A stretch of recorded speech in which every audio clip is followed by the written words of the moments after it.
ഇന്നത്തെ young ഡെമോക്രാറ്റ്സിൻ്റെ seminar ഉദ്ഘാടനം ചെയ്ത ബഹുമാനപ്പെട്ട KN മാഷ്, ഈ ഒരു സെമിനാറിൻ്റെ മോഡറേറ്റർ, യങ് ഡെമോക്രാറ്റ് സംസ്ഥാന കൺവീനർ MM താഹിർ,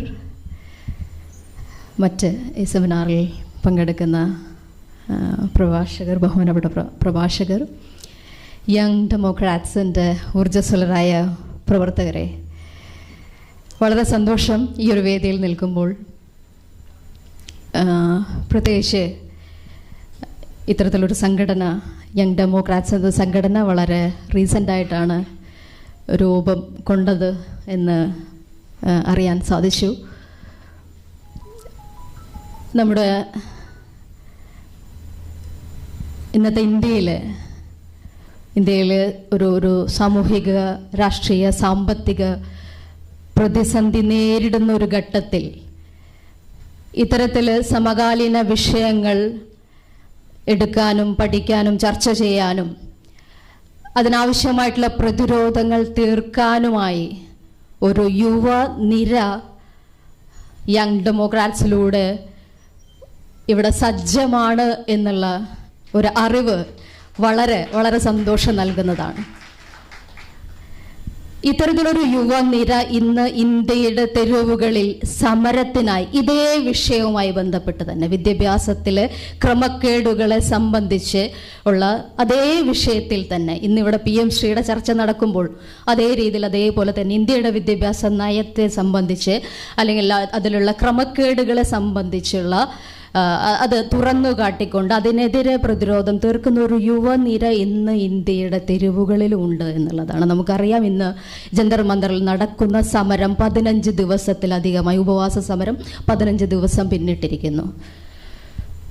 ഒരുപക്ഷെ അതിനോടുള്ള ഒരു പ്രതികരണം എന്നുള്ള രീതിയിൽ തന്നെ ഈ ഒരു വേദിയെ, ഇവിടെ കൂടിയിരിക്കുന്ന ആളുകളെ കാണുന്നു എന്നുള്ളതാണ്. തീർച്ചയായിട്ടും നമ്മളെല്ലാം ആ ഒരു സമരത്തിൻ്റെ കോസിനൊപ്പം നിൽക്കേണ്ടവരാണ്. കാരണം ഈ ഒരു വിഷയം എടുക്കാൻ നിങ്ങൾ കാണിച്ച അതേ സന്നദ്ധത തീർച്ചയായിട്ടും ആ സമരത്തിൻ്റെ കാരണങ്ങളുടെ ഒപ്പം നിൽക്കാനും നിങ്ങളിൽ ഉണ്ടാവുമെന്ന് തന്നെ ഞാൻ വിശ്വസിക്കുന്നു. അതുകൊണ്ടൊക്കെ വളരെ സന്തോഷം ഇന്നത്തെ ഈ ഒരു വേദിയിൽ നിൽക്കുമ്പോൾ എന്നുള്ളതാണ്.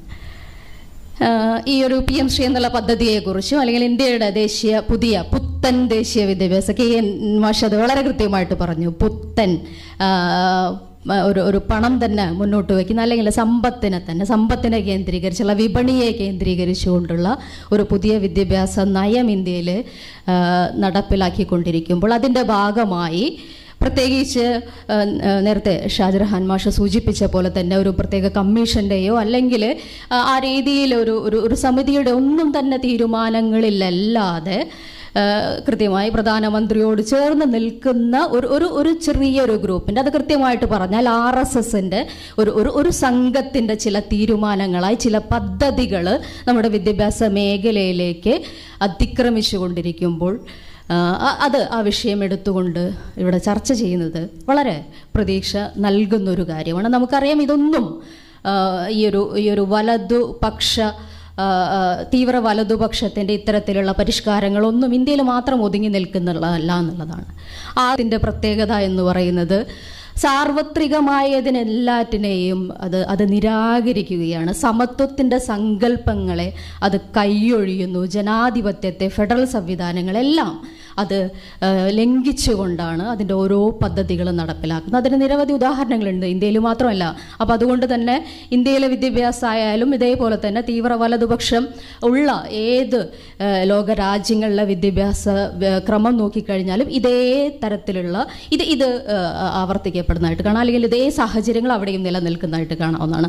സാർവത്രികമായ എന്തിനേയും നിരാകരിക്കുന്ന, യൂണിവേഴ്സലൈസേഷൻ എന്നൊക്കെ പറയുന്ന സാർവത്രികമായിട്ടുള്ള അവകാശങ്ങളെല്ലാം പൂർണ്ണമായിട്ട് നിഷേധിക്കുന്ന, സമത്വ സങ്കല്പങ്ങളെ പൂർണ്ണമായിട്ടും കൈയൊഴിയുന്ന, ജനാധിപത്യത്തെ നിരാകരിക്കുന്ന, ഫെഡറൽ സംവിധാനങ്ങളെ നിരാകരിക്കുന്ന, ബഹുസ്വരതയെ പൂർണ്ണമായിട്ടും നിരാകരിക്കുന്ന രീതിയിലുള്ള വിദ്യാഭ്യാസ പദ്ധതികൾ അല്ലെങ്കിൽ വിദ്യാഭ്യാസ ഉള്ളടക്കങ്ങളൊക്കെ തന്നെയാണ് ലോകമെമ്പാടുമുള്ള വലതുപക്ഷം ഭരിക്കുന്ന രാജ്യങ്ങളിലൊക്കെ ഉള്ളത്. അതിപ്പോൾ അർജന്റീനയിലായാലും, ജോവിയൻ മിലയുടെ നേതൃത്വത്തിലുള്ള അർജന്റീനയിലായാലും, ബ്രസീലിലെ ബോൾസനാരോയുടെ പാർട്ടിയുടെ കീഴിലായാലും, തുർക്കിയിലെ എർദോഗാൻ്റെ കീഴിലായാലും, ഇവിടെല്ലാം ഇത് പൊതുവിൽ നടക്കുന്നതായിട്ട് കാണാവുന്നതാണ് ഇത്തരത്തിലുള്ള ആശയങ്ങൾ. പകരം എന്താണ് മുന്നോട്ട് വയ്ക്കുന്നത് അവർ? അത് നമുക്ക് എല്ലാവർക്കും അറിയാവുന്ന പോലെ തന്നെ വളരെ യാഥാസ്ഥികമായ നേറ്റിവിസ്റ്റിക് ആയിട്ടുള്ള കാഴ്ചപ്പാടുകൾ അവർ മുന്നോട്ട് വയ്ക്കുന്നു.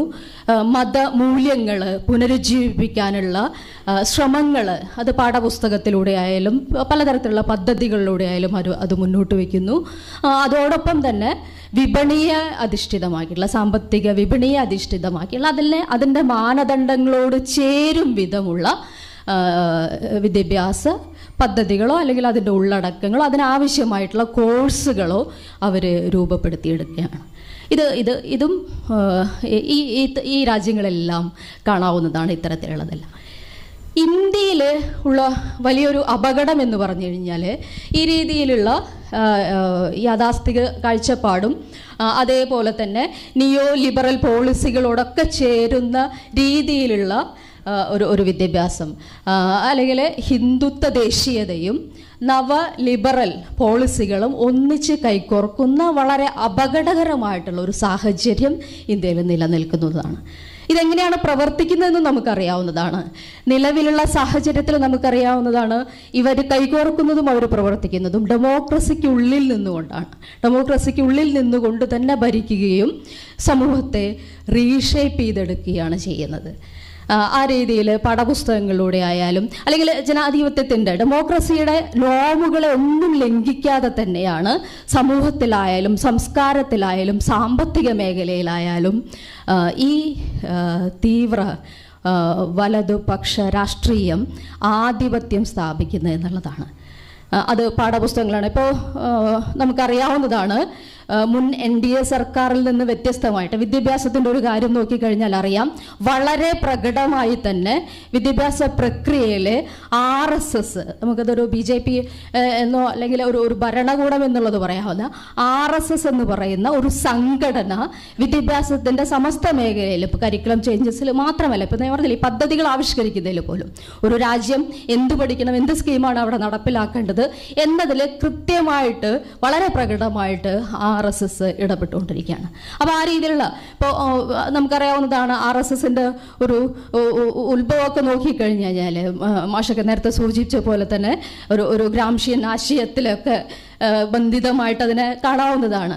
സാംസ്കാരികമായി ഐഡിയോളജിക്കലായിട്ട് സമൂഹത്തെ ആയാലും അല്ലെങ്കിൽ സ്കൂളിലൂടെ യുവാക്കളിലൂടെ ഒക്കെ ഈ ഐഡിയോളജിക്കലായിട്ടുള്ള ഒരു ആധിപത്യം സ്ഥാപിക്കാനുള്ള സൂക്ഷ്മതലത്തിൽ ഈ ആധിപത്യം സ്ഥാപിക്കാനുള്ള ശ്രമങ്ങളിലൂടെയാണ് RSS ഉദയം ചെയ്യുന്നത് തന്നെ.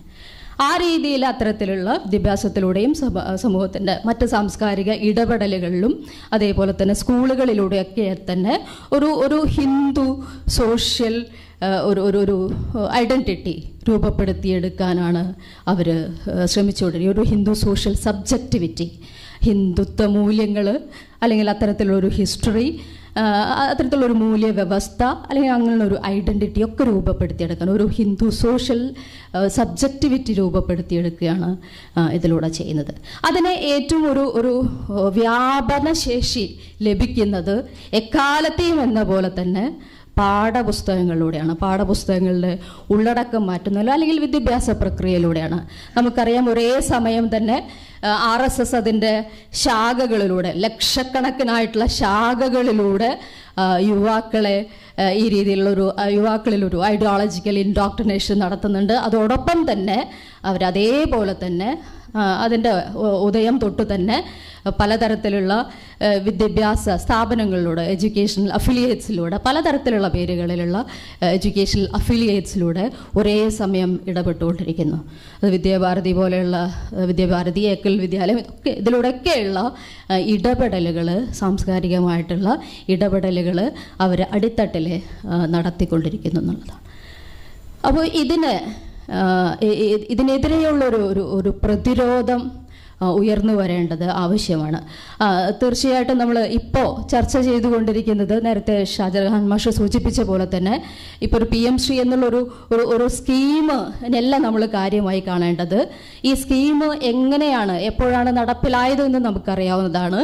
ദേശീയ വിദ്യാഭ്യാസം നടപ്പിലാക്കാൻ പല സംസ്ഥാനങ്ങളും വിമുഖത കാട്ടിയപ്പോൾ അത്തരത്തിലുള്ള സംസ്ഥാനങ്ങളെപ്പോലും ഒരു സാമ്പത്തിക സമ്മർദ്ദത്തിൽ ആക്കിക്കൊണ്ട് ഈ NEP നടപ്പിലാക്കാൻ വേണ്ടിയിട്ടുള്ള ഒരു പദ്ധതി ആവിഷ്കരിക്കുകയാണ് PM ശ്രീയിലുണ്ടായത്. ഇപ്പോൾ 2014 മോദി അധികാരത്തിൽ കയറുന്നതോടൊപ്പം തന്നെ നീതി ആയോഗിന് സമാന്തരമായിട്ട് ഇന്ത്യയിലെ വിദ്യാഭ്യാസ കാര്യത്തിൽ ഉള്ള നിർദ്ദേശങ്ങൾ നൽകുന്നതിനും അതുപോലെ തന്നെ മോദിക്ക് ഈ വിദ്യാഭ്യാസ വിഷയത്തിൽ ആവശ്യമായിട്ടുള്ള ഉപദേശങ്ങളൊക്കെ നൽകുന്നതിന് വേണ്ടി ഒരു ഭാരതീയ ശിക്ഷാ നീതി ആയോഗ് കൂടി സ്ഥാപിക്കപ്പെട്ടിട്ടുണ്ട്. അത് സ്ഥാപിക്കപ്പെട്ടിട്ടുള്ളത് ദീനനാഥ് ബത്രയുടെ നേതൃത്വത്തിലാണ്. നമുക്കറിയാവുന്നതാണ് ദീനനാഥ് ബത്ര 2000 തൊട്ട് 2004 വരെയുള്ള ഒരു പീരീഡിലെ ഇന്ത്യയിലെ ടെക്സ്റ്റ് ബുക്കുകളിൽ ഈ രീതിയിലുള്ള ഉള്ളടക്കങ്ങളിലുള്ള വെട്ടിത്തിരുത്തലുകൾ, മുറിച്ചു മാറ്റലുകൾക്ക് ഏറെ നേതൃത്വം കൊടുത്ത ഒരു വ്യക്തിയാണ്. ഇപ്പോൾ ഈ NEP പുറത്തു വന്നപ്പോഴും നമുക്കറിയാവുന്നതാണ്, ഭാരതീയ ശിക്ഷാ മണ്ഡൽ പോലെയുള്ള ഒരു RSS അഫിലിയേറ്റ് പറഞ്ഞത് ഞങ്ങൾ നിർദ്ദേശിച്ച 60% കാര്യങ്ങൾ NEPയിൽ നടപ്പിലാക്കപ്പെട്ടു എന്നുള്ളതാണ്. ഭാരതീയ ശിക്ഷാ മണ്ഡൽ ഒരു RSS അഫിലിയേറ്റ് പറയുന്നു. NEP പുറത്തു വന്നതിൻ്റെ പിറ്റേ ദിവസം ഒരു പത്രസമ്മേളനത്തിൽ പറയുന്നു, ഞങ്ങൾ നിർദ്ദേശിച്ച അല്ലെങ്കിൽ ഞങ്ങൾ നൽകിയ നിർദ്ദേശങ്ങളിൽ 60% NEPയിൽ ഉൾപ്പെടുത്തപ്പെട്ടിട്ടുണ്ട് എന്നുള്ളതാണ്. അപ്പോൾ ആ രീതിയിൽ ഇന്ത്യയുടെ വിദ്യാഭ്യാസം എങ്ങനെ പോകണം, അത് ഒരു ഹിന്ദുത്വ രാജ്യത്തിലേക്കുള്ള ഒരു യാത്രയിലേക്ക് എങ്ങനെ അവിടുത്തെ ഒരു വിദ്യാർത്ഥി സമൂഹത്തെ അല്ലെങ്കിൽ ഒരു ജനങ്ങളെ എങ്ങനെ പരുവപ്പെടുത്തിയെടുക്കാം, അത് കണ്ടീഷൻ ചെയ്തെടുക്കാൻ പാകത്തിലുള്ള നിർദ്ദേശങ്ങളൊക്കെ നൽകുന്നത് ദീനനാഥ് ബത്രയുടെ നേതൃത്വത്തിലുള്ള ഈ ഭാരതീയ ശിക്ഷാ നീതി ആയോഗാണ്. നമുക്കറിയാം 2000 വരെ പാഠപുസ്തകങ്ങൾ ഒരു ടു എ സർട്ടൻ എക്സ്റ്റെൻറ്റ് അത് മതേതരമായി എന്നൊക്കെ നമുക്ക് അങ്ങനെ നിലനിന്നിരുന്നു എന്ന് പറയാവുന്നതാണ്. പ്രത്യേകിച്ച് 1960-കളിൽ 70-കളിലൊക്കെയുള്ള രൂപപ്പെട്ടിട്ടുള്ള പാഠപുസ്തകങ്ങളെല്ലാം ഒരു ഏകീകൃത ഇന്ത്യയെ കെട്ടിപ്പടുക്കുന്നതിൽ വളരെയധികം പ്രാധാന്യം വഹിച്ചിട്ടുണ്ട്. 69-ലെ പാഠപുസ്തകങ്ങളെക്കുറിച്ച് പഠിക്കാൻ നിയോഗിച്ചൊരു കമ്മിറ്റി അത് കൃത്യമായിട്ട് പറയുന്നുണ്ട്. ആ രീതിയിൽ ഒരു ഏകീകൃത ഇന്ത്യ രൂപപ്പെട്ടു വരുന്നതിന് പാഠപുസ്തകങ്ങൾ വലിയ പങ്ക് വഹിച്ചിട്ടുണ്ട് എന്നുള്ളത്. പക്ഷേ 2000-ന് ശേഷം ഈ രീതിയിൽ ഇത്തരത്തിലുള്ള ദീനനാഥ് ബത്രയെ പോലുള്ള ആളുകളുടെയൊക്കെ നേതൃത്വത്തിൽ വലിയ തോതിൽ പാഠപുസ്തകങ്ങളിലെ കൈക്കടത്തലുകൾ സംഭവിച്ച് തുടങ്ങി എന്നുള്ളതാണ്. സ്വാഭാവികമായിട്ടും അതിലൂടെ എഡ്യൂക്കേഷന് നമുക്കറിയാവുന്നതാണ്, വിദ്യാഭ്യാസം എന്ന് പറയുന്നത് ഒരു സോഷ്യൽ കോൺട്രാക്റ്റൊക്കെ ആയിട്ടാണ് കരുതി പോരുന്നത്. കൃത്യമായിട്ടുള്ള നിയമനിർമ്മാണങ്ങളിലൂടെ സാംസ്കാരികമായിട്ടുള്ള തത്വങ്ങൾ ഉൾച്ചേർന്നിട്ടുള്ള പൊതുജനങ്ങളുടെ ഒരു പുരോഗതിക്കും രാജ്യത്തിൻ്റെ പൊതുവികസനത്തിനൊക്കെ വേണ്ടിയിട്ട് ഒരു ദേശീയ ഐഡൻറ്റിറ്റി അവിടുത്തെ പൗരന്മാർക്ക് ഉണ്ടാക്കി കൊടുക്കുന്നതിനും വികസന ലക്ഷ്യത്തെയൊക്കെ മുന്നോട്ട് കൊണ്ടുപോകുന്നതിനുമുള്ള ഒരു സാങ്കല്പിക കരാർ എന്നുള്ള രീതിയിലാണ് പൊതുവിൽ വിദ്യാഭ്യാസത്തെ അത്തരത്തിലൊരു സോഷ്യൽ കോൺട്രാക്റ്റായിട്ടാണ് കരുതി പോരുന്നത്. പക്ഷെ ആ രീതിയിലുള്ള വിദ്യാഭ്യാസത്തിൻ്റെ ഐഡൻറ്റിറ്റി തന്നെ മാറിപ്പോയത് നമുക്ക് കാണാവുന്നതാണ്. ഒരുപക്ഷെ ഒരു പോസ്റ്റ് കൊളോണിയൽ സെക്യുലർ ഇൻക്ലൂസീവായിട്ടുള്ള ഒരു എഡ്യൂക്കേഷൻ അതിൻ്റെ എല്ലാ ഐഡൻറ്റിറ്റികളും അതിനിപ്പോൾ നഷ്ടമായി എന്നുള്ളതാണ്. വളരെ സെക്യുലറായിട്ട് നിന്ന ഒരു ഇടത്തിൽ നിന്ന് റിലീജിയസ് ആയിട്ടുള്ള ഇടത്തിലേക്ക് അത് എളുപ്പം പരിണമിച്ചു കൊണ്ടിരിക്കുന്നുണ്ട്. നമുക്കറിയാവുന്നതാണ് NEPയിൽ സെക്യുലർ എന്നുള്ളൊരു വാക്ക് പോലും പരാമർശിക്കപ്പെട്ടിട്ടില്ല എന്നുള്ളതാണ്. ഇന്ത്യയുടെ മതേതര വിദ്യാഭ്യാസമാണ് ഇന്ത്യയുടെ ഹൈലൈറ്റ് എന്നുള്ളത് പലപ്പോഴും നമ്മൾ പറയുമെങ്കിലും കൂടിയിട്ട് പുത്തൻ ദേശീയ വിദ്യാഭ്യാസ നയത്തിൽ അത്തരത്തിലുള്ള സെക്യുലർ എന്നുള്ളൊരു പദം തന്നെ ഇല്ല എന്നുള്ളത് അറിയാവുന്നതാണ്. സെക്യുലറിൽ നിന്ന് അത് കൃത്യമായിട്ടുള്ള റിലീജിയസ് ആയിട്ടുള്ള മോഡിലേക്ക് അത് മാറിക്കൊണ്ടിരിക്കുന്നുണ്ട്. പുതിയ പാഠപുസ്തകങ്ങളെ സംബന്ധിച്ചിട്ടുള്ള അതിൻ്റെ ഉള്ളടക്കത്തിലൊക്കെ വന്നിട്ടുള്ള പുതിയ മാറ്റങ്ങളെക്കുറിച്ചുള്ള വാർത്തകളിൽ തന്നെ നമുക്കത് കൃത്യമായിട്ട് മനസ്സിലാക്കാവുന്നതാണ്. ആ രീതിയിലുള്ള സെക്യുലർ ഇടത്തിൽ നിന്ന് റിലീജിയസ് ആയിട്ടുള്ള ഇടത്തിലേക്ക് പോകുന്നു. ഇക്വിറ്റി എന്നുള്ള സങ്കല്പങ്ങളെയൊക്കെ മാറ്റിമറിച്ചുകൊണ്ട് കൃത്യമായിട്ട് സമൂഹത്തിലെ ഒരു ഹൈറാർക്കി രൂപപ്പെടുന്ന രീതിയിലേക്ക് എഡ്യൂക്കേഷൻ മാറിയിരിക്കുന്നു. നമുക്കറിയാം NEPയിൽ നടപ്പിലാക്കുന്ന പ്രത്യേകിച്ച് 10 days ബാഗ്ലെസ് ഡേയ്സ്, അതായത് കുലത്തൊഴിലിനെ തിരിച്ചു കൊണ്ടുവരാനുള്ള മോദി സർക്കാരിൻ്റെ നടപടികൾ എങ്ങനെയാണ് സമൂഹത്തിലെ ജാതി വ്യവസ്ഥയെയും പുനഃപ്രതിഷ്ഠിക്കുക എന്നുള്ളത് വളരെ കൃത്യമാണ്. കാരണം കുലത്തൊഴിലുകൾ എന്നൊക്കെ പറയുന്ന രീതിയിലുള്ള നാട്ടിലെ തൊഴിലുകൾ അല്ലെങ്കിൽ ലോക്കലായിട്ടുള്ള അത്തരത്തിലുള്ള പ്രാദേശികമായിട്ടുള്ള കൈത്തൊഴിൽ അല്ലെങ്കിൽ അത്തരത്തിലുള്ള തൊഴിൽ മേഖലയിലെ പുനരുജ്ജീവിപ്പിക്കുക എന്നൊക്കെ പൊതുവിൽ ആളുകളെ തെറ്റിദ്ധരിപ്പിക്കുന്ന രീതിയിലുള്ള ചില സ്റ്റേറ്റ്മെൻറ്റുകളൊക്കെ അതിലുണ്ടെങ്കിൽ തന്നെ നമുക്കറിയാവുന്നതാണ് അത്തരത്തിലുള്ള കുലത്തൊഴിലുകളിലേക്കുള്ള സ്കൂളിൽ തന്നെ അത്തരത്തിലുള്ള കുലത്തൊഴിലുകൾ പുനഃസ്ഥാപിക്കാൻ തുടങ്ങുമ്പോൾ അതിന് കൃത്യമായിട്ടുള്ള അക്കാഡമിക് ടൈമുകൾ മാറ്റിവെക്കാൻ തുടങ്ങുമ്പോൾ ഏത് സ്കൂളിൽ ഏത് തരത്തിലുള്ള കുലത്തൊഴിലാണ് പ്രാക്ടീസ് ചെയ്യപ്പെടുക എന്നുള്ളത് അറിയാവുന്നതാണ്. ഇന്ത്യയുടെ ഗ്രാമപ്രദേശങ്ങളിൽ, ആദിവാസി മേഖലകളിൽ ഏത് തരത്തിലുള്ള കുലത്തൊഴിലായിരിക്കും അവരെടുക്കുക, നഗരപ്രദേശങ്ങളിൽ എന്തായിരിക്കും. അപ്പോൾ കൃത്യമായിട്ട് സമൂഹത്തിൽ ഒരു കാലത്തൊന്നും പറയാൻ പറ്റില്ല, ജാതി വ്യവസ്ഥയെ കൂടുതൽ ആഴത്തിൽ ഉറപ്പിക്കുന്ന, സമൂഹത്തിൽ ആഴത്തിൽ ഉറപ്പിക്കുന്ന രീതിയിലേക്ക് അത് മാറിക്കൊണ്ടിരിക്കുകയാണ്. അപ്പോൾ ആ രീതിയിലുള്ള സമത്വ സങ്കല്പങ്ങളൊക്കെ മാറി ഇക്വിറ്റിയിൽ നിന്ന് കൃത്യമായിട്ടുള്ള ഹൈറാർക്കിയിലേക്ക് എഡ്യൂക്കേഷൻ പരിണമിച്ചു കഴിഞ്ഞു. അതേപോലെ തന്നെ കോ എക്സിസ്റ്റൻസിൻ്റെതായിട്ടുള്ള എല്ലാ സാഹചര്യങ്ങളെയും അത് ഇല്ലാതാക്കുന്നു. കാരണം ഈ ബഹുസ്വരതയെ, ഇന്ത്യയുടെ ഒരു ബഹുസ്വര ചരിത്രത്തെ നിഷേധിക്കുന്നതിലൂടെ അത് ഒപ്രഷനുള്ള സാഹചര്യങ്ങൾ ഒന്നുകൂടി ഉറപ്പിക്കുകയാണ് ചെയ്യുന്നത്. അപ്പോൾ സെക്യുലറിസത്തിൽ നിന്ന് റിലീജിയസ് ആയിട്ടുള്ളൊരു ഇടത്തിലേക്കും, ഇക്വിറ്റിയിൽ നിന്ന് ഹൈറാർക്കിക്കലായിട്ടുള്ള ഇടത്തിലേക്കും, കോ എക്സിസ്റ്റിൽ നിന്ന് ഒപ്രഷനിലേക്കും അത് മുന്നോട്ട് പോയി കഴിഞ്ഞിരിക്കുന്നു. ഈ കേരളത്തിലായാലും നമുക്കറിയാവുന്നതാണ്, NEP-നെ ഒരു പരിധിവരെ എതിർത്ത് നിന്നിരുന്ന സംസ്ഥാനങ്ങളിലൊന്നായിരുന്നു കേരളം എന്ന് പറയുന്നത്. പക്ഷേ നേരത്തെയൊക്കെ പ്രസംഗത്തിലൊക്കെ സൂചിപ്പിച്ച പോലെ തന്നെ കേരളത്തിലും ഇത് വളരെ ഫലപ്രദമായിട്ട് നടപ്പിലാക്കി കഴിഞ്ഞിരിക്കുന്നു എന്നുള്ളതാണ്. പ്രത്യേകിച്ച് ഉന്നത വിദ്യാഭ്യാസ മേഖലയിലൊക്കെ ദേശീയ വിദ്യാഭ്യാസ നയത്തിൻ്റെ പലതരത്തിലുള്ള റെക്കമെൻഡേഷനുകളും അതേപടി നടപ്പിലാക്കി കഴിഞ്ഞു. ഇപ്പോൾ 2023 വന്നിട്ടുള്ള കേരള സ്കൂൾ കരിക്കുലം ഫ്രെയിംവർക്കിൽ പോലും കേന്ദ്രം നിർദ്ദേശിച്ചിരിക്കുന്ന 25 മേഖലകളാണ്. ആ 25 മേഖലകളുടെ ഒപ്പം രക്ഷാകർതൃത്വ ഒരു മേഖലയും കൂടി, ഒരൊറ്റ മേഖലയും കൂടിയാണ് കേരളത്തിൽ ആഡ് ചെയ്യപ്പെട്ടിരിക്കുന്നത്. ബാക്കിയെല്ലാം കേന്ദ്രം നിർദ്ദേശിച്ച അതേ മേഖലകൾ വെച്ചുകൊണ്ട് തന്നെയാണ് സ്കൂൾ കരിക്കുലം തയ്യാറാക്കപ്പെട്ടിരിക്കുന്നത്. ഉന്നത വിദ്യാഭ്യാസ മേഖലയിലായാലും ഉന്നത വിദ്യാഭ്യാസ മേഖലയിൽ നടക്കുന്ന ഒരു വളരെ ഒരു രസകരമായിട്ടുള്ളൊരു കാര്യം എന്ന് പറയുന്നത്, പലപ്പോഴും കൃത്യമായിട്ട് ഇതിനെ അങ്ങനെ തന്നെ ഏറ്റെടുക്കാൻ രാഷ്ട്രീയമായിട്ട് പാർട്ടികൾക്ക് സാധിക്കുന്നില്ല എന്നുള്ളത്. അതിപ്പോൾ ഏത് പാർട്ടി ആയാലും കൃത്യമായിട്ട് അതിനെ നേരിട്ട് ഏറ്റെടുക്കുക സാധ്യമല്ലാതെ വരുമ്പോൾ ചെയ്യുന്നത് എന്താണെന്ന് വെച്ച് കഴിഞ്ഞാൽ ചില കമ്മീഷനുകൾ രൂപീകരിക്കുക എന്നുള്ളതാണ്. ആ രീതിയിൽ ഉന്നത വിദ്യാഭ്യാസ മേഖലയിൽ വന്നിട്ടുള്ള ഇപ്പോൾ ശാംബി മേനോൻ്റെ കമ്മീഷനായാലും ഒക്കെ അത്തരത്തിലുള്ള പരീക്ഷാ പരിഷ്കരണ കമ്മീഷനായാലും അതേപോലെ തന്നെ യൂണിവേഴ്സിറ്റികളുടെ നടപടിക്രമങ്ങൾ പരിഷ്കരിക്കാനുള്ള കമ്മീഷനായാലും ഇതൊക്കെ ചെയ്തിരിക്കുന്നത് ഈ കമ്മീഷനുകൾ രൂപീകരിക്കുന്നു. എന്നിട്ട് കേന്ദ്രം പറഞ്ഞ അതേ നിലപാടുകൾ, അതേ നയങ്ങൾ, NEP-യിൽ മുന്നോട്ട് വെച്ചുള്ള അതേ നയങ്ങൾ ഈ കമ്മീഷൻ്റെ നിർദ്ദേശങ്ങളാണെന്ന് പറഞ്ഞിട്ട് നടപ്പിലാക്കുകയാണ് ചെയ്യുന്നത്. NEP-യുടെ ഒരു പ്രധാന വ്യവസ്ഥയായിരുന്നു, ദേശീയ വിദ്യാഭ്യാസ നയത്തിൻ്റെ ഒരു പ്രധാന വ്യവസ്ഥയാണ് 2030 കൂടിയിട്ട് 50% എൻറോൾമെൻറ്റ് ഉയർത്തണം എന്നുള്ളത്.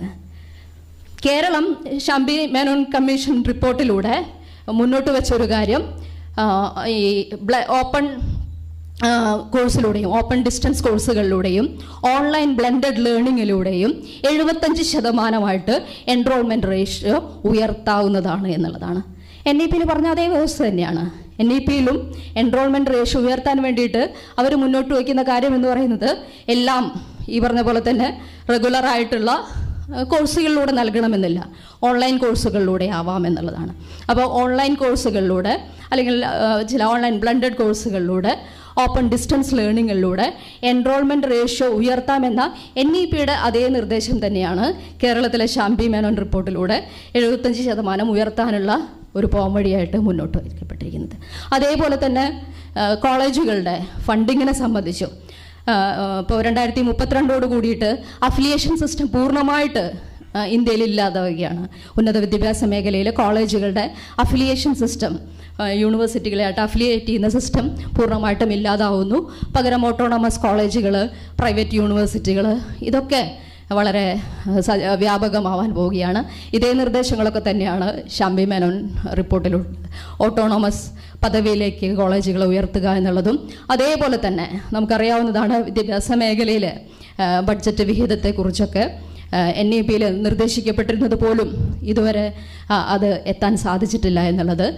അപ്പോൾ ഈ രീതിയിൽ വിദ്യാഭ്യാസത്തിന് ആവശ്യത്തിനുള്ള ഫണ്ടുകൾ കണ്ടെത്തേണ്ടത് ഇപ്പോൾ കോർപ്പറേറ്റ് സോഷ്യൽ റെസ്പോൺസിബിലിറ്റിയിലൂടെ, അതേപോലെ തന്നെ അലുമിനികൾ വഴി, അതേപോലെ തന്നെ ലോക്കൽ ഇൻഡസ്ട്രി ആയിട്ടും, അതേപോലെ തന്നെ വലിയ വ്യവസായികളുമായിട്ടൊക്കെ സംയോജിച്ച് പ്രോജക്റ്റ് ചെയ്യുന്നതിലൂടെയൊക്കെയാണ് ഫണ്ട് കണ്ടെത്താൻ പറയുന്നത്. ഇത് ശാംപി മേനോൻ റിപ്പോർട്ടിലുള്ളതാണ്. അതേ നിർദ്ദേശങ്ങൾ തന്നെയാണ് NEP മുന്നോട്ട് വയ്ക്കുന്നത്. അപ്പോൾ ഇത് പലപ്പോഴും നമുക്ക് മുന്നിൽ അവതരിപ്പിക്കപ്പെടുന്നത് കേരളം അതിനെക്കുറിച്ച് പഠിക്കുന്നു, ഒരു കമ്മീഷൻ വരുന്നു, ആ കമ്മീഷൻ്റെ തീരുമാനങ്ങളാണ് നടപ്പിലാക്കുന്നത് എന്നുള്ളതാണ്. പക്ഷേ അതിൻ്റെ വിശദാംശങ്ങളിലേക്ക് പോയി കഴിഞ്ഞാൽ, അതിനെ വിശകലനം ചെയ്ത് നോക്കിക്കഴിഞ്ഞാൽ നമുക്ക് മനസ്സിലാവും ഇത് തമ്മിൽ വലിയ വ്യത്യാസമൊന്നുമില്ല. ഇനി കരിക്കുലത്തിനകത്ത് വരുന്ന മാറ്റങ്ങളൊക്കെ നമുക്കൊക്കെ തന്നെ അല്പം നാണക്കേടോ അല്ലെങ്കിൽ ഒരു പരിഹസിക്കാവുന്ന രീതിയിലുള്ള മാറ്റങ്ങളാണ് ഇപ്പോൾ NCERT ടെക്സ്റ്റ് ബുക്കുകളിലൊക്കെ ഇതിൻ്റെ ഭാഗമായിട്ട് വന്നുകൊണ്ടിരിക്കുന്നതാണ്. കാരണം PM-ശ്രീ നടപ്പിലാക്കുന്നതിലൂടെ അതിൻ്റെ ആദ്യത്തെ കണ്ടീഷൻ എന്ന് പറയുന്നത് ഈ PM-ശ്രീ നടപ്പിലാക്കുന്ന എല്ലാ സ്കൂളുകളിലും NEP നിർബന്ധമായിട്ട് നടപ്പിലാക്കണം എന്നുള്ളതാണ്. PM-ശ്രീയുടെ ഫണ്ട് മാത്രം വാങ്ങിക്കുക, എന്നാൽ NEP നമുക്ക് നടപ്പിലാക്കാൻ പറ്റില്ല എന്ന് പറഞ്ഞ് നിൽക്കാനുള്ള യാതൊരു പ്രൊവിഷനും അല്ലെങ്കിൽ അത്തരത്തിലുള്ള യാതൊരു കണ്ടീഷനും ആ MOU-ലും ഇല്ല എന്നുള്ളതാണ്.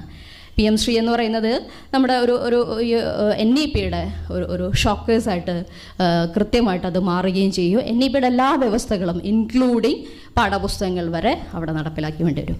ആ പാഠപുസ്തകങ്ങൾ, ഇന്ത്യയിലെ ഇന്നത്തെ പാഠപുസ്തകങ്ങൾ എങ്ങനെയാണെന്നുള്ളത്, അതിനകത്തുള്ള വരുന്ന കണ്ടന്റുകൾ എങ്ങനെയാണെന്നുള്ളതൊക്കെ റീസെൻ്റ് ആയിട്ടുള്ള പല വാർത്തകളിലൂടെ നമ്മൾ വായിക്കുന്നതാണ്. മനുസ്മൃതിയിലെ നാ സ്ത്രീ സ്വാതന്ത്ര്യം അർഹതി എന്ന ഒരു കോട്ടെടുത്തിട്ടാണ് ഇന്ത്യയിലെ വേദകാലത്ത് സ്ത്രീകൾ ഏറ്റവും കൂടുതൽ ബഹുമാനിതരായിരുന്നു എന്ന് സ്ഥാപിക്കാൻ ശ്രമിക്കുന്നത്. മനുസ്മൃതിയിലെ നാ സ്ത്രീ സ്വാതന്ത്ര്യം അർഹതി, അല്ലെങ്കിൽ സ്ത്രീകൾ ദേവതയെ പോലെ ആരാധിക്കപ്പെട്ടിരുന്നു വേദകാലങ്ങളിൽ എന്നുള്ള ആ ശ്ലോകത്തിൻ്റെ ഭാഗമാണ് ടെക്സ്റ്റ് ബുക്കിൽ കൊടുത്തിരിക്കുന്നത്. അതേ മനുസ്മൃതി തന്നെയാണ് സ്ത്രീകൾ സ്വാതന്ത്ര്യം അർഹിക്കുന്നില്ല എന്ന് പറയുകയും, അതേപോലെ തന്നെ എങ്ങനെയൊക്കെ ആയിരിക്കണം സ്ത്രീകൾ എന്നുള്ളത് കൃത്യമായിട്ട് നിർവചിക്കുകയൊക്കെ ചെയ്തിട്ടുള്ള, അല്ലെങ്കിൽ സ്ത്രീകൾ ഈ രീതിയിൽ ഏറ്റവും കൂടുതൽ അടിച്ചമർത്തപ്പെടാൻ കാരണമായ വർണ്ണാശ്രമ ക്രമത്തെ പാലിക്കുന്ന ഈ ഒരു മനുസ്മൃതി ഒരു കാലത്തെ അല്ലെങ്കിൽ മനുസ്മൃതിയിലെ അതേ വാക്കുകൾ ഉദ്ധരിച്ചുകൊണ്ടാണ് വേദകാലത്തിൻ്റെ മഹിമ പറയുന്നത് എന്നുള്ളതാണ്. വേദകാലത്തിൻ്റെ മഹിമ പറയുന്നതിൽ മാത്രം നിൽക്കുന്നില്ല എന്നുള്ളതാണ് കണ്ടന്റ്. അത് പലപ്പോഴായാലും ഇപ്പോൾ 2000 വന്നിട്ടുള്ള പരിഷ്കാരങ്ങളിലൊക്കെ ഇത് കാണാവുന്നതാണ്. മധ്യകാലഘട്ടത്ത് മുസ്ലിങ്ങളും ഹിന്ദുക്കളും എന്നുള്ള രണ്ട് എൻറ്റിറ്റി എന്നുള്ള രീതിയിലാണ് പാഠപുസ്തകങ്ങളിൽ കണ്ടന്റുകൾ ഉൾപ്പെടുത്തിയിരിക്കുന്നത്. അതിലൂടെ സംഭവിക്കുന്നത് എന്താണെന്ന് വെച്ച് കഴിഞ്ഞാൽ മറ്റു തരത്തിലുള്ള ഇതര വിശ്വാസങ്ങൾ, അത് സിഖ് വിശ്വാസമായാലും ജൈനൻ ബുദ്ധ വിശ്വാസികളൊക്കെ, ആ വിശ്വാസങ്ങളെല്ലാം ഹിന്ദു എന്നുള്ള ഒരൊറ്റ ഐഡൻറ്റിറ്റിയിൽ കൂട്ടിക്കെട്ടാനുള്ള ശ്രമങ്ങൾ അവർ നടക്കുന്നു. അല്ലെങ്കിൽ ആ ഒരു ഹിന്ദു എന്നുള്ള ഒരു ഐഡൻറ്റിറ്റിയുടെ മാത്രം കീഴിലേക്ക് അത് ചുരുക്കാനുള്ള ശ്രമങ്ങൾ നടത്തുന്നു. മറുഭാഗത്ത് ഒരു മുസ്ലിം എന്നുള്ള ഒരു ഐഡൻറ്റിറ്റിയെ അല്ലെങ്കിൽ അതിൻ്റെ സംഭാവനകളെ വളരെ വളരെ ലളിതമാക്കാനോ ലഘൂകരിക്കാനുള്ള ശ്രമങ്ങൾ നടക്കുന്നു എന്നുള്ളതാണ്. അപ്പോൾ ഇതേ രീതിയിൽ സ്ത്രീകൾ വേദകാലത്ത് വളരെ സമത്വപൂർണമായിരുന്ന ഒരു സാഹചര്യം നിലനിന്നിരുന്നു, അതിനകത്ത് യാതൊരു വസ്തുതയില്ല, അങ്ങനെ നിലനിന്നിരുന്നു എന്ന് പറയുമ്പോൾ അതിനുശേഷമാണ് സ്ത്രീകൾ അടിച്ചമർത്തപ്പെട്ടത് എന്ന് പറയുമ്പോൾ സ്വാഭാവികമായിട്ട് നമുക്കറിയാം അത് വിരൽ ചൂണ്ടുന്നത് ഏത് സമൂഹത്തിന് നേരെയാണ്, അല്ലെങ്കിൽ ഏത് രീതിയിലുള്ള ഇന്ത്യയുടെ ഒരു കാലഘട്ടത്തിലേക്കാണ് അത് വിരൽ ചൂണ്ടുന്നതെന്ന് അറിയാം. മറ്റ് അധിനിവേശക്കാർ വന്നതിന് ശേഷം, ഇൻവേഷൻ സംഭവിച്ചതിന് ശേഷമാണ് ഇന്ത്യയിലെ സ്വാതന്ത്ര്യം, സ്ത്രീകളുടെ സ്വാതന്ത്ര്യം നഷ്ടമായത് എന്നതിലേക്കാണ് അത് വിരൽ ചൂണ്ടുന്നത് എന്നുള്ളതാണ്. അപ്പോൾ ഈ രീതിയിൽ പിന്നെ നമുക്കറിയാവുന്നതാണ്, ഇപ്പോൾ ഡാൻസിങ് ഗേളിനെയൊക്കെ തുണിയുടിപ്പിക്കാനുള്ള ശ്രമങ്ങൾ NCERT നടത്തിയതൊക്കെ നമ്മൾ പത്രങ്ങളിൽ വായിച്ചതാണ്. അപ്പോൾ ഈ രീതിയിലുള്ള കരിക്കുലം ചേഞ്ചസ് ആണ് NEP-യുടെ ഭാഗമായിട്ട് പാഠപുസ്തകങ്ങളിലൂടെ കടന്നു വരുന്നത്. ആ NEP-യാണ് PM-ശ്രീയിലൂടെ നടപ്പിലാക്കണമെന്ന് കേന്ദ്രം പറയുന്നത്. ഇനി ഈ NEP നടപ്പിലാക്കിയിട്ട് 2023 തൊട്ട് ഏതാണ്ട് പകുതി കാലയളവ് പിന്നിടുന്നൊരു സമയത്ത് ഇതിൻ്റെ ഫണ്ടിൻ്റെ യൂട്ടിലൈസേഷൻ നോക്കിയാലും നമുക്കറിയാവുന്നതാണ് 1/3 ഏതാണ്ട് അതിലും ഒരു കുറച്ച് കൂടിയ ഒരു എമൗണ്ട് മാത്രമാണ് വിവിധ സംസ്ഥാനങ്ങൾ ഉപയോഗപ്പെടുത്തിയിട്ടുള്ളൂ എന്നുള്ളത് സർക്കാരിൻ്റെ തന്നെ കണക്കുകൾ പറയുന്നുണ്ട്. അതോടൊപ്പം തന്നെ ഇതിൽ ഈ PM ശ്രീ ഫണ്ട് വിനിയോഗിച്ച സ്കൂളുകളുടെ കാര്യത്തിലും ഈ ഒരു ഹൈറാർക്കി അല്ലെങ്കിൽ അത്തരത്തിലൊരു വേർതിരിവ് നിലനിൽക്കുന്നുണ്ടെന്നുള്ളതാണ്. ഏറ്റവും കൂടുതൽ ഫണ്ട് യൂട്ടിലൈസ് ചെയ്തിരിക്കുന്നത് കേന്ദ്രീയ വിദ്യാലയങ്ങളും നവോദയ വിദ്യാലയങ്ങളുമാണ്. സർക്കാർ സ്കൂളുകളൊന്നും ഈ ഫണ്ട് ഉപയോഗപ്പെടുത്തിക്കൊണ്ട് അതിൻ്റെ ഇൻഫ്രാസ്ട്രക്ചറോ ലാബ് സൗകര്യങ്ങളോ മറ്റു കാര്യങ്ങളോ ഒന്നും കാര്യമായിട്ട് അത് വിപുലപ്പെടുത്തുകയോ വിപുലീകരിക്കുകയോ ചെയ്തിട്ടില്ല എന്നുള്ളത് സർക്കാരിൻ്റെ തന്നെ കണക്കുകൾ. ഏറ്റവും കൂടുതൽ ഫണ്ട് വിനിയോഗിക്കപ്പെട്ടിട്ടുള്ളത് കേന്ദ്രീയ വിദ്യാലയങ്ങളിലും നവോദയ വിദ്യാലയങ്ങളിലുമാണ്. അപ്പോൾ ഈ രീതിയിൽ സ്കൂളുകളുടെ കാര്യത്തിലായാലും മറ്റു തരത്തിലുള്ള ഫണ്ട് യൂട്ടിലൈസേഷൻ്റെ കാര്യത്തിലൊക്കെ ആയാലും ഈ വിവേചനപരമായിട്ടുള്ള സ്കൂളുകൾക്കിടയിൽ തന്നെ വിവേചനപരമായിട്ടുള്ള നിലപാടുകളിലേക്കാണ് PM ശ്രീ പദ്ധതി നടപ്പിലാക്കുന്നതിലൂടെ രാജ്യം പോവുക എന്നുള്ളത് ഈ കണക്കുകൾ വെച്ചുകൊണ്ട് തന്നെ നമുക്ക് നിഗമനത്തിലെത്താവുന്നതാണ്. പിന്നെ പാഠപുസ്തകത്തിലുള്ള ഇത്തരത്തിലുള്ള മാറ്റങ്ങളും അപ്പോൾ നമുക്ക് തിരിച്ചു പിടിക്കേണ്ടത് എന്താണെന്ന് നമുക്കറിയാം. നമ്മുടെ രാജ്യത്തെ മതേതരമായിട്ടുള്ള ബഹുസ്വരമായിട്ടുള്ള എല്ലാവരെയും ചേർത്ത് പിടിക്കുന്ന ഒരു വിദ്യാഭ്യാസത്തെ, എല്ലാവരെയും ഉൾക്കൊള്ളുന്ന ഒരു വിദ്യാഭ്യാസത്തെ തിരിച്ചു പിടിക്കേണ്ടതുണ്ട്. അതിന് തീർച്ചയായിട്ടും നമുക്കറിയാവുന്നതാണ്, നേരത്തെയൊക്കെ സൂചിപ്പിച്ച പോലെ തന്നെ ജനാധിപത്യ കേന്ദ്രീകൃതമായിട്ടുള്ള അല്ലെങ്കിൽ ഒരു ജനാധിപത്യ രീതിയിലുള്ള പ്രതിരോധങ്ങളും പ്രവർത്തനങ്ങളുമാണ് അതിന് ആവശ്യമായിട്ടുള്ളത്. അപ്പോൾ അത്തരത്തിലുള്ള പ്രതിരോധങ്ങളുടെയും പ്രവർത്തനങ്ങളുടെയൊക്കെ ഭാഗമാവാൻ നമ്മൾ ഓരോരുത്തരും നമുക്ക് കഴിയാവുന്ന രീതിയിൽ അതിനെക്കുറിച്ച് അവെയറാവുകയും അതിനെ പ്രതിരോധം തീർക്കാൻ ഇറങ്ങുകയും ചെയ്യേണ്ടതുണ്ട്. അല്ലെങ്കിൽ സ്വാഭാവികമായിട്ടും നമ്മൾ പോയിക്കൊണ്ടിരിക്കുന്നത് ഏറെ അപകടകരമായിട്ടുള്ള, കാരണം ഇത് പഠിച്ചിറങ്ങുന്ന, കാരണം ഇതിൻ്റെയൊക്കെ ഒരു കണക്കുകൾ നോക്കിക്കഴിഞ്ഞാൽ ഇന്ത്യയിലെ ആൾക്കൂട്ട കൊലപാതകങ്ങൾ വർദ്ധിച്ചൊരു പീരീഡ് നമുക്കറിയാവുന്നതാണ്. അതേപോലെ തന്നെ ഇന്ത്യയിലെ കലാപങ്ങൾ രക്തരൂക്ഷിതമായിട്ടുള്ള അല്ലെങ്കിൽ ഏതെങ്കിലും ഒരു പ്രത്യേക വർഗത്തെ, പ്രത്യേകിച്ച് മുസ്ലിം വർഗത്തെയൊക്കെ ടാർഗറ്റ് ചെയ്തുകൊണ്ടുള്ള കലാപങ്ങൾ അരങ്ങേറിയ കാലയളവ് നമുക്കറിയാവുന്നതാണ്. പാഠപുസ്തകങ്ങൾ വെറും അക്കാദമികമായിട്ടുള്ള ഒരു രേഖ മാത്രമല്ല എന്നുള്ളതാണ്. അതിന് മനുഷ്യ മനസ്സിനെ സ്വാധീനിക്കാനും ഒരുപക്ഷെ അപരനെ സമൂഹത്തിൽ ഒറ്റപ്പെടുത്താനും അവനെ വേണമെങ്കിൽ ഏറ്റവും ഹിംസാത്മകമായിട്ട് തന്നെ അവനെ ലക്ഷ്യം വയ്ക്കാനും ഒക്കെ ഒരു പാഠപുസ്തകത്തിലൂടെ എന്ത് കൊടുക്കുന്നു എന്നതിന്, അല്ലെങ്കിൽ പാഠപുസ്തകത്തിലൂടെ കൊടുക്കുന്നതിന് വളരെ പ്രാധാന്യമുണ്ട്. അപ്പോൾ അതുകൊണ്ട് തന്നെ ഇതിനെതിരെയുള്ള ഏതൊരു ചെറിയ ശ്രമങ്ങളും പ്രതിരോധ ശ്രമങ്ങളും ഏറ്റവും പ്രാധാന്യം അർഹിക്കുന്നു. ആ അർത്ഥത്തിൽ ഇന്നത്തെ ഈ ഒരു സെമിനാറും നിങ്ങളുടെ ഈ വിഷയമായിട്ട് ബന്ധപ്പെട്ടിട്ടുള്ള തുടർ പ്രവർത്തനങ്ങളും സമകാലീന സാഹചര്യത്തിൽ, ഇന്ത്യൻ സാഹചര്യത്തിൽ വളരെ സുപ്രധാനമായിട്ടുള്ളൊരു പങ്ക് വഹിക്കുമെന്ന് തന്നെ ഞാൻ പ്രത്യാശിക്കുന്നു. നമുക്ക് ഓരോരുത്തർക്കും അത്തരത്തിലുള്ള പ്രവർത്തനങ്ങളോടൊപ്പം ഒന്നിച്ച് നിൽക്കേണ്ടതുണ്ട്. യങ് ഡെമോക്രാറ്റ്സിൻ്റെ തുടർ പ്രവർത്തനങ്ങൾക്ക് എല്ലാ ആശംസകളും നേർന്നുകൊണ്ട് നിർത്തുന്നു. Thank you so much.